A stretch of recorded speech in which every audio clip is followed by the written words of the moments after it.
redemption. What is it? How do we get it? Where does it come from? And what does it really mean for our lives?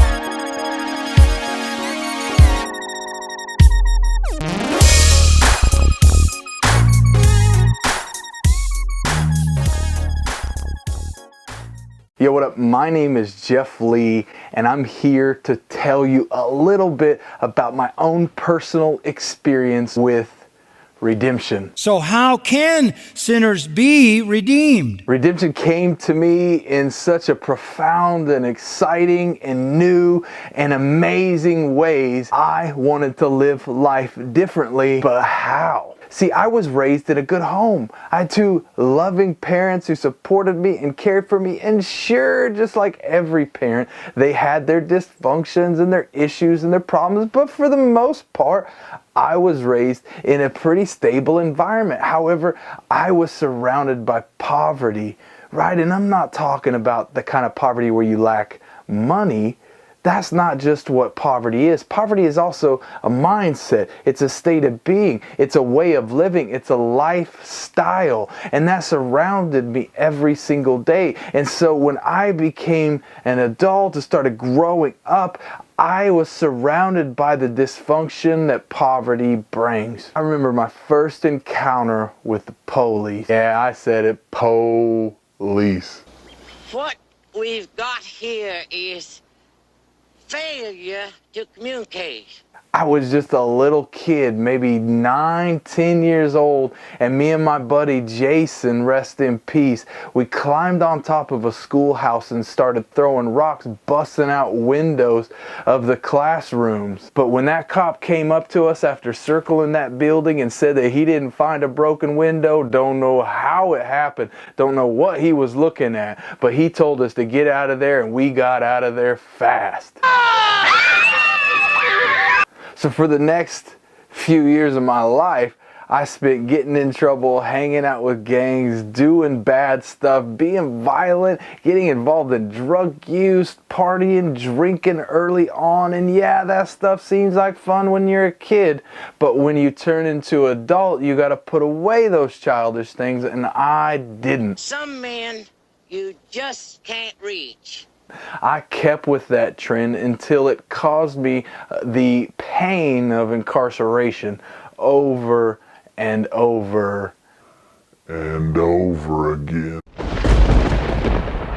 Up until that time, I caught the grace of Jesus, and he came into my life, restored and redeemed me, and gave me a new outlook on who I was. See, I was a wayward, wandering soul in so much trouble. He set me free. He gave me a new outlook on who I needed to be as a man, who I needed to be as a person, and he set the vision for what my future could look like if I but changed the lifestyle I was living. Now, that was no easy task. That's the reason Jesus said, if you come after me, you'll have to deny self and take up a cross and follow me. Jesus Christ came into my life and offered me that redemption. Now, I'm not saying it was a magical pill. It was easy. I didn't have a blinding light road to Damascus experience. Who are you?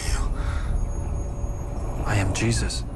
I knew that this was a journey to change the patterns of behaviors in my life. And that was the beginning of how redemption started in my life.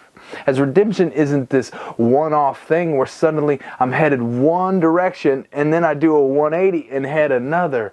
It's painful. It's a growth process. It takes time. It takes effort and energy, and most important, it takes good people who are invested in your success, surrounding you to help you out, encourage you, build you up, and lead you not only with the words they speak, with their presence, but also with their example. See, I was surrounded growing up by people who didn't hold jobs, who never paid bills, drug dealers, violent, angry people, people that were in and out of jail constantly, who would fight at the drop of the hat, who were constantly drunk or using drugs, who were trapped in addiction. And when I decided to change my life, and when I decided to taste what redemption had to offer, I started surrounding myself with like-minded people, people who were going to invest in me, who were going to live a life much similar to the one that I envisioned, that Jesus cast before me. That's the key to redemption.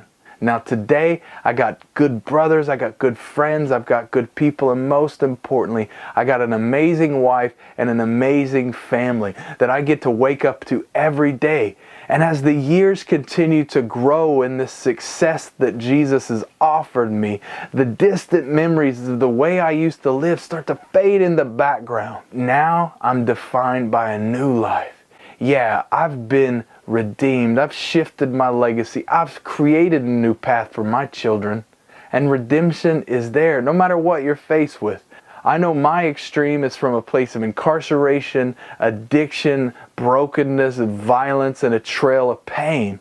But maybe yours isn't so extreme. Maybe you need redemption in the small areas of your life, but the principles stay the same.